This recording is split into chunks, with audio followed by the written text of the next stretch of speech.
Hey everybody, it's Irene with BrainStormAcres, and obviously today I'm in the greenhouse. Haven't had you in here for a while. Lots going on. But I have some cleanup work to do. I've got to harvest some carrots. I'll show you some of the seedlings I started the other day. We were gifted with some seedlings which I need to pot up. So let's get started.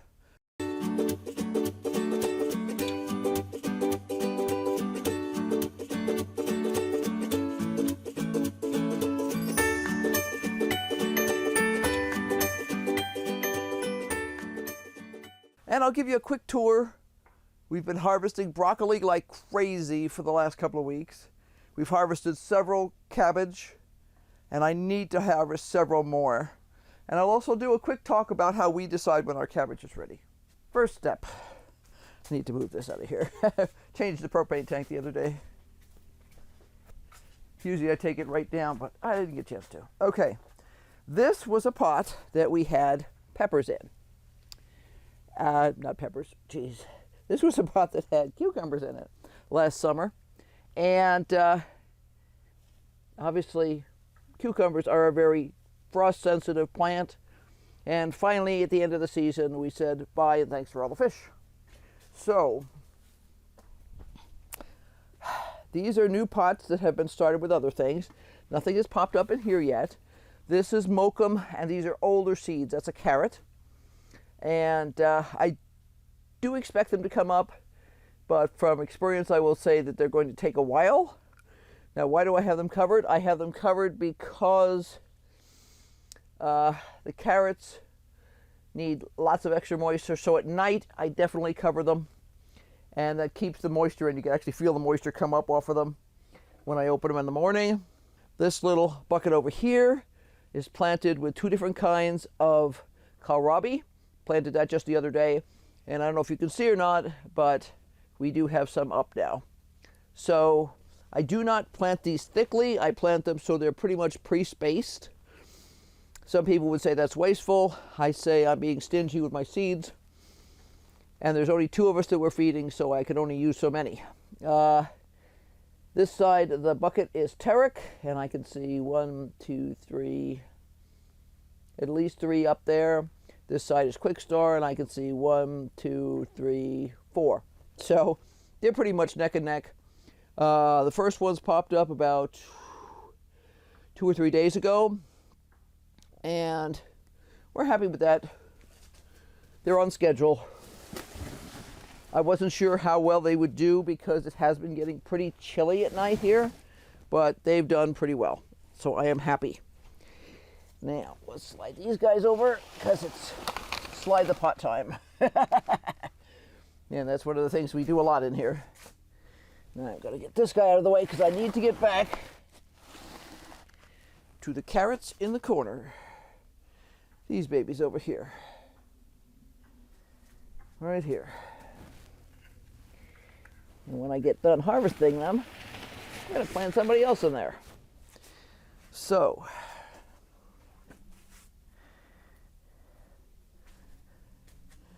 these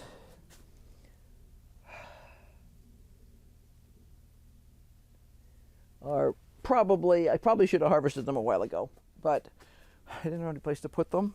It's so much cabbage and cauliflower, not cauliflower, broccoli in the fridge. What I'm going to do is give these guys a yank and see what happens. And that's what happened. Ta-da! These are a short carrot, but they're so cute. I'm going to rip off the tops, and these I will allow to dry in the house. And when I say dry, I just mean I'm not going to wash these. You never wash carrots unless you're going to process them right away. By not washing these, they will last a lot longer, and that's what I want, is I want these guys to last. So we'll see how these do. Yeah, there we go. That's a pretty one. Like I say, these probably should have been harvested a week ago, but just didn't have any place to put them. So just keep up with this process. See how we do.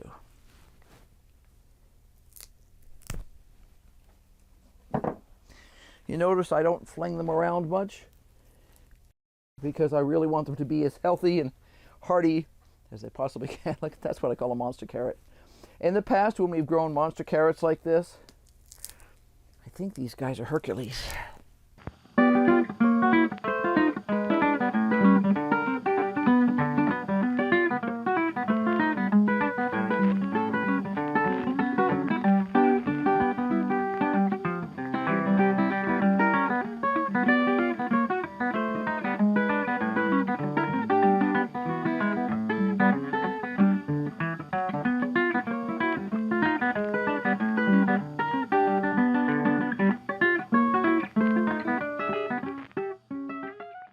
Now, why am I picking off the tops?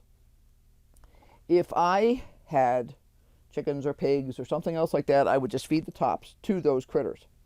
If I leave these tops on and say throw them on the counter or something like that, the tops are going to pull the moisture from the carrots in order to try and stay alive.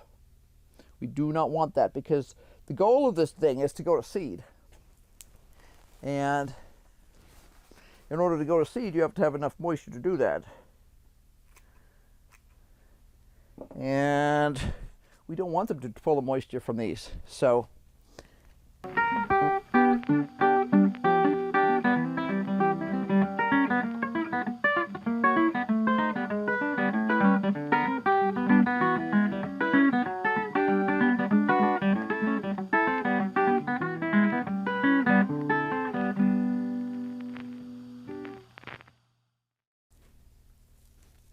now I will cut off the green. That's called green shoulder. Like I say, these are a little past prime time, but they're fine. There's nothing wrong with them. 24. 2 dozen. Not bad. Basically, what I like about something like a carrot is you plant it once it's up, and you have to fuss with it to make sure it's getting enough moisture until it is up.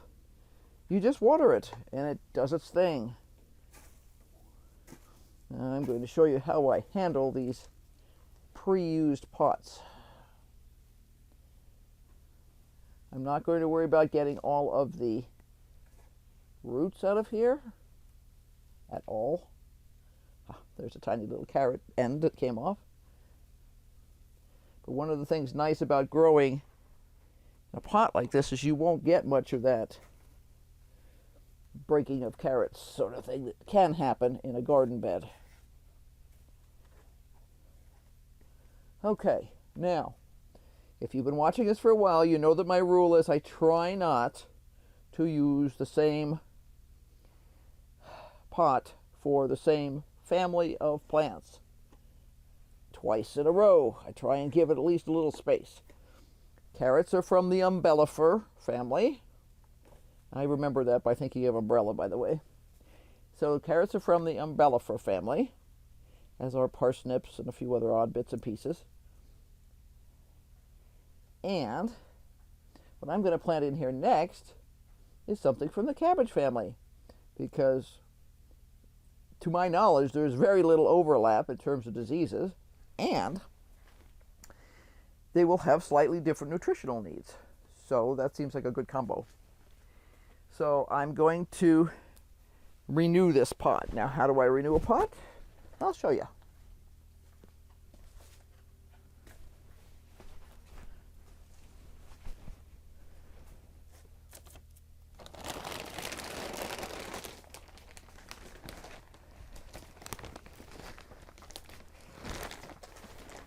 There we go.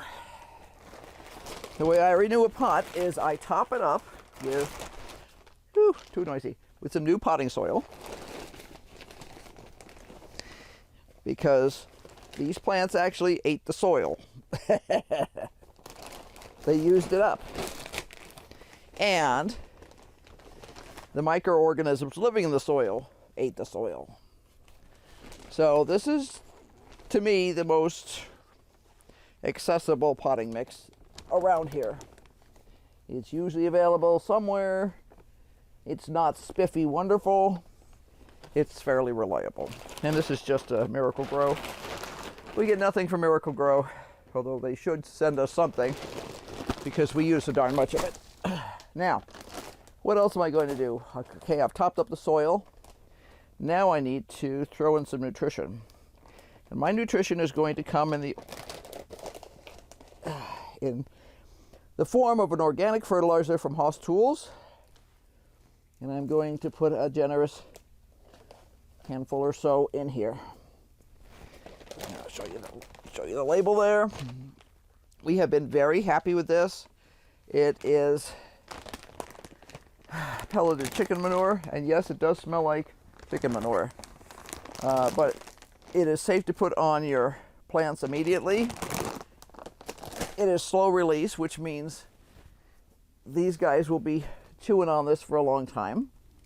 Whoops, that's not what you're supposed to do, is make a mess. Look. But I'm just going to stir it in. This pot has been used, I couldn't tell you how many times, but every time since I've started using the slow release fertilizer, it's been awesome. Is this the only fertilizer I'll ever need? No. What I will do is, once my seedlings are happy in here, and by that I mean they're established, they're not, oh no, here's something we discovered fairly recently in here. We have worms that are coming up in here somewhere. Sometimes I think they come out from underneath. Sometimes I think they come out of the pots. But when I find a wormy like this, bloop, I dump him in there. Because if he's on the ground, he's going to get stepped on or rolled over. And I don't want that, because worms are gold. Now, why are worms gold? Well, if you've ever gone to the big box store or a garden club or a garden center or anything else like that, and seen a product called worm castings, and looked at the rather large price tag, worm castings is simply worm poo. When the worms wiggle their way through your soil, they eat the organics in the soil, they poo it out, and that stuff makes awesome fertilizer. And they charge you big bucks for it because it really does work very well. So if I can just feed them organic materials and have them make it, I'm good with that. Now, what am I going to put in here? I am going to put in some transplants that were gifted to me.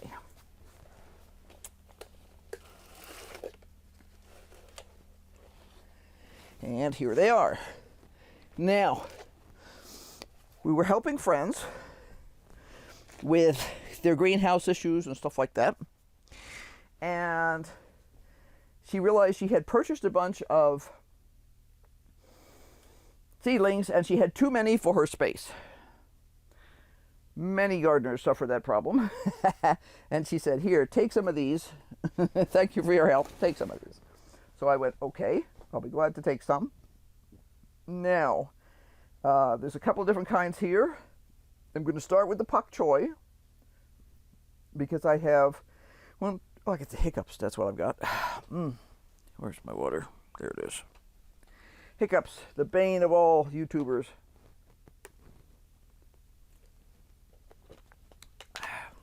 Here we go. Hopefully that will solve the problem. Okay, I have 1, 2, 3, 4 of this purple pak choi. I have never grown a purple pak choi before. We're going to give it a try. I will look up the information about this particular type later. She bought it at a garden center that also sells worms called Arizona Worm Farm. It's down south somewhere. But I'm going to plant these in here. Now, 4 pak choi will be fine in here. And this guy, being littler too, is going to not take up as much room to start with. I'm not going to worry about that, but I am going to keep this well labeled, because since I've never grown this, I want to make sure I keep track of the records. We were reorganizing down at the other end this past weekend and made some awesome progress, but it's still messier in here than I would prefer. So, all right, I am used to transplanting smaller pots of soil than this, so I am going to definitely have to move some soil around in here. But the process is the same. I support the soil with my hand, and because the soil is nice and moist but not sodden, I could dump it out in one piece. I can see that there's a worm in there, and I could also see that there are a couple of roots just barely starting to get outside the bundle. Cool. So that means it is not pot ground, which is the best scenario. If it was pot bound, the plant would be more likely to suffer transplant shock. And that's a continuous source of annoyance for those of us who are small and can't always get to it because we have other things going on in our lives. Same thing here. No roots at all showing on this one. That's even better. But there we go. Get him tucked in. If they were tall and floppy, like if this guy here was really floppy, I would probably plant him down just a tiny bit. But these stems seem very sturdy, so I'm not going to worry about it. I may actually need to take some of the soil out of here. We'll see. I don't want it too high because I do want room to pour my water in. From talking to a couple of new gardeners recently, my conclusion is a lot of people are not watering their plants enough. Now, I just got myself covered with dirt. That's hysterical. I didn't think about when I was coming out here. I threw on the sweatshirt because it's really chilly, nasty outside this morning. It was actually snowing earlier, but these sleeves don't roll up well, and I didn't think about that. Oh well, you know, we all screw up sometimes. So let's see.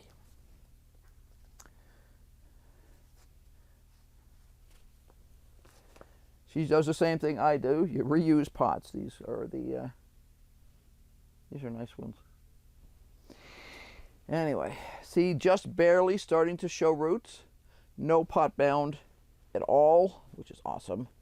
If I have a plant that's tilted a little bit, like this guy tends to tilt in this direction, I will tilt that to the outside of the pot as much as I can because it'll grow that way. Just like this guy is going this way, you know, let them grow out of the pot if you have the room, because growing into the pot will just crowd them and create a better circumstance for mold, mildew, problems of all sorts, and make it harder to spot if you have any kind of pest problem. Oh, I'm going to be so dirty when I'm done. Oh well. Let me see if I can roll this up again. I don't like my sleeves in the way when I do this kind of thing. Here we go. See, I'm just squeezing this gently, and that's enough to make that pot, that soil come right out. And there's a worm in there. Ooh, baby. Thank you for the worm. I am pressing gently to set it in. Each of these, now the soil is not dry. And this, obviously the soil around the bottom of those plants was not dry. If it had been dry, the soil would have crumbled off completely. The reason this one here fell apart was because the root development in that seedling had not progressed sufficiently into the bottom of it to hold the whole thing together. Not a problem. It just means we're transplanting a smidge earlier than we absolutely had to. No sin there. I'm pleased with that. I was trying to figure out when I could actually get these little guys moved. They have done really well since I came here. They really like the greenhouse. It's protected them from the worst of the cold, which was my goal, because I wasn't sure how happy they'd be here, because I have never grown this variety before. I will be checking this variety. It is called Asian Delight. Okay, so I'm going to look him up on the internet and see. I have never grown Asian Delight, so we'll find out. I've never grown purple pak choi. We've always grown green pak choi. Why? I don't know. We've always eaten green pak choi. I don't remember ever seeing any purple pak choi in Chinese food. I could have missed it. So that's just what we went with. But this is awesome. These guys are healthy now. Like I say, the soil is moist. I am now going to put a minimum of 1 cup of water on each one of these little seedlings. I'm going to drizzle it in around. I'm probably also going to take the watering can and drizzle the entire top. I want this to soak in good. Now, if the water comes out the bottom, does that mean I've watered too much? No, not necessarily. And I'll show you why. I actually have a pot over here that's showing what I'm talking about. So let me slide this guy out of the way so I have room, the final frontier.